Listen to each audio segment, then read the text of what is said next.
Hello everyone, आज चाहिँ हामी क्यूबेसिक हेर्न गइरहेछौँ है। क्यूबेसिक भनेको चाहिँ के हो है, त्यसमा कसरी काम हुन्छ, इन्स्ट्रक्सनहरू के भइरहेको हुन्छ हैन, प्रोग्रामहरू एक्चुअली कसरी वर्क गरिरहेको हुन्छ, यो बेसिक कुराहरू चाहिँ आज हामी आजको भिडियोमा हेर्छौँ है त।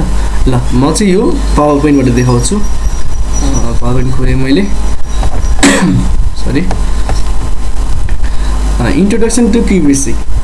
क्यूबेसिक भनेको त के हो त? क्यूबेसिक भनेको हाम्रो हाई लेभल प्रोग्रामिङ ल्याङ्ग्वेज हो। के अरे क्यूबेसिक भनेको के हो? हाई लेभल प्रोग्रामिङ ल्याङ्ग्वेज हो हैन। जस्तै अब यो हाई लेभल प्रोग्रामिङ ल्याङ्ग्वेज भएर यसमा चाहिँ के हुन्छ, सबै इङ्ग्लिस वर्डहरू युज भएको हुन्छ। यसमा चाहिँ इङ्ग्लिस वर्डहरू युज भएको हुन्छ, म्याथमेटिकल सिम्बल यिनीहरूबाट चाहिँ हामी इन्स्ट्रक्सनहरू लेख्छौँ है त। अब इन्ट्रोडक्सन टु क्यूबेसिकमा हेरौँ। यसलाई चाहिँ के भनिन्छ, सिम्पल प्रोग्रामिङ ल्याङ्ग्वेज भनिन्छ है त। What is QBasic? Qbasic is a simple programming language used to learn coding। योबाट चाहिँ हामी प्रोग्रामलाई बुझ्छौँ हैन। प्रोग्रामले कसरी काम गर्दो रहेछ त, हरेक इन्स्ट्रक्सनलाई कसरी एक्जिक्युट गर्छ, कसरी कम्पाइल गर्छ, त्यो चाहिँ हामी आजको भिडियोमा हेर्छौँ है त। Qbasic के भनिन्छ, सिम्पल प्रोग्रामिङ ल्याङ्ग्वेज भनिन्छ है त। के भनेको रहेछ, सिम्पल प्रोग्रामिङ ल्याङ्ग्वेज रहेछ। तर यो कस्तो खालको प्रोग्रामिङ हो, हाई लेभल प्रोग्रामिङ ल्याङ्ग्वेज हो। And it is easy to learn. Okay. Qbasic stands for Quick Beginners All-Purpose Symbolic Instruction Code। What is the full form of Qbasic? Quick Beginners All-Purpose Symbolic Instruction Code। Next स्लाइडमा हेरौँ के छ। Why learn Qbasic? Qbasic चाहिँ हामीले किन पढ्नुपर्छ? Why should we learn Qbasic? किनभने यो इजी छ है त। And it helps understand coding basics and it's fun. जस्तै अब हामीले सुरुमा डेटा भनेको के हो त्यो बुझ्छौँ होइन, अपरेटर भनेको के हो त्यो बुझ्छौँ, भेरिएबल भनेको के हो त्यो बुझ्छौँ, अनि क्यूबेसिक स्टेटमेन्टहरू हेर्छौँ। त्यो सबै पढ्दै गएपछि चाहिँ हामीले बेसिक कुरा थाहा भएपछि चाहिँ हामीलाई धेरै सजिलो हुन्छ प्रोग्राम बनाएर, र मजा पनि आउँछ है त। अब learning QBasic is a step towards understanding how software work होइन। क्यूबेसिक पढ्दै गएपछि एक्चुअली अब हरेक इन्स्ट्रक्सनले त यसरी काम गरिरहेको हुन्छ नि त। हरेक इन्स्ट्रक्सनको काम चाहिँ के हुन्छ, डिफ्रेन्ट हुन्छ होइन। भने यो इन्स्ट्रक्सनले कसरी काम गरिरहेछ त्यो कुरा चाहिँ यसमा हेर्छौँ हामी। बेसिक क्यूबेसिक कमान्ड्स भनेको छैन।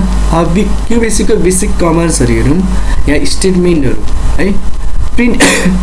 प्रिन्ट स्टेटमेन्टले के काम गर्छ भने, हामीले डबल कोटेसनभित्र कुनै पनि टेक्स्ट लेख्यौँ भने त्यसलाई चाहिँ स्क्रिनमा डिस्प्ले गर्ने काम चाहिँ कसले गर्छ, प्रिन्ट स्टेटमेन्टले गर्छ है त। इनपुटले के गर्छ, इनपुटले डेटा इन्स्ट्रक्सन युजरदेखि लिने काम गर्छ होइन हो, त्यही हो है त। कुनै पनि डेटा चाहिँ युजरबाट लिने काम चाहिँ कसले गर्छ, इनपुट स्टेटमेन्टले।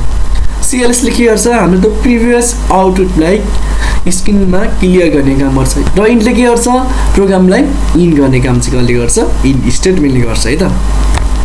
अब क्यूबेसिक प्रोग्राम स्ट्रक्चर हेर्नु। एक्जाम्पल लिएछ र सिएलएस भन्ने फर्स्ट इन्स्ट्रक्सन छ, र प्रिन्ट भन्ने छ, र डबल कोटेसनभित्र हेलो वर्ड छ है त।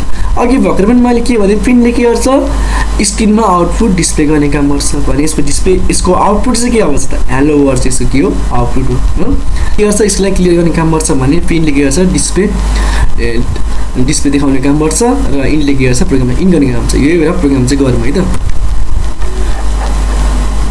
यदि तपाईँलाई यो के भन्छ, यो क्यूबेसिक प्रोग्राम चाहिँ कसरी इन्स्टल गर्ने होइन, यो एप्लिकेसन हाम्रोमा रन भएको छैन भन्ने त्यस्तो केही प्रब्लम छ भने मलाई कमेन्ट गरिदिनु, म तपाईँलाई त्यसको लागि पनि भिडियो बनाइदिन्छु है त। सुरुमा त हामीले फाइलमा जाने है, फाइलमा जाने, त्यसमा न्यू प्रोग्राम गर्ने, त्यसपछि अब त्यो फाइल हामीले बल्ल क्रिएट गऱ्यौँ है त। अब क्रिएट गरिसकेपछि त्यसलाई सेभ त गर्नु पऱ्यो नि त, सेभ पेजमा त्यसले, र फाइल नेम दिने। जस्तै मैले प्रोग्राम भनेर दिएँ, sorry for this mistake, program.bs है त।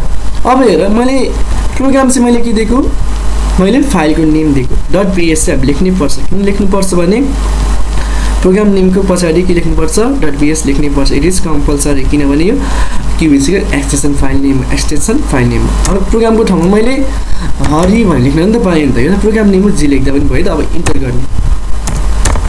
अब के थियो, हाम्रो सिएलएस इन्स्ट्रक्सन थियो होइन, सिएलएसले के गर्छ, यसलाई क्लियर गर्ने काम गर्छ। अब प्रिन्ट हेलो वर्ल्ड लेख्ने, डबल कोटेसनभित्र के लेख्ने, हेलो वर्ल्ड, हैन डबल कोटेसन क्लोज गरिदिने र प्रोग्रामलाई के गर्ने इन गर्ने अब हाम्रो के भइरहेछ सीएलएस फर्स्ट इन्स्ट्रक्सनले के गर्छ प्रिभियस आउटपुटलाई या स्क्रिनलाई क्लियर गर्ने काम चाहिँ कसले गर्छ सीएलएसले प्रिन्टले के गर्छ जुन त्यो डबल कोटेसन भित्र हामीले टेक्स्ट लेखेको छौं त्यसलाई डिस्प्ले गर्ने काम चाहिँ त्यो स्क्रिनमा डिस्प्ले गर्ने काम चाहिँ कसले गर्छ यो प्रिन्ट स्टेटमेन्टले गर्छ र इनले चाहिँ के गर्छ हाम्रो प्रोग्रामलाई इन गर्ने काम गर्छ अब आउटपुट हेर्नलाई रनमा जाने स्टार्ट गर्ने ओके ल हाम्रो स्क्रिनमा हेलो वर्ल्ड देखायो भने यही चाहिँ हाम्रो के हो आउटपुट अब फेरि हामी ब्याक होम हाम्रो पावर पोइन्टमा